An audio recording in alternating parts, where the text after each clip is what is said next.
যেভাবে যাই কে ইবো ও চম্পু আমার পেটটা ব্যথা করতেছে আগায় তো আগে আসি কামটা হয়ে গেছে জায়গা আরে মানে গরম লাগছিল তাই দরজাটা একটু ফাঁক করছিলাম দোষালি প্রত্যেকবার বুঝে যায় এখন কি করা যায় পাইছি এইটা দিয়ে মনের একটা সিগন্যাল পাঠাই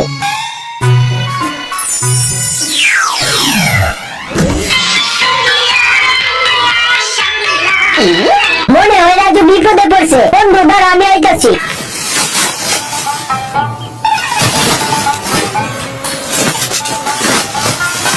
কাম হয়ে গেছে আশেপাশে কেউ নাই তো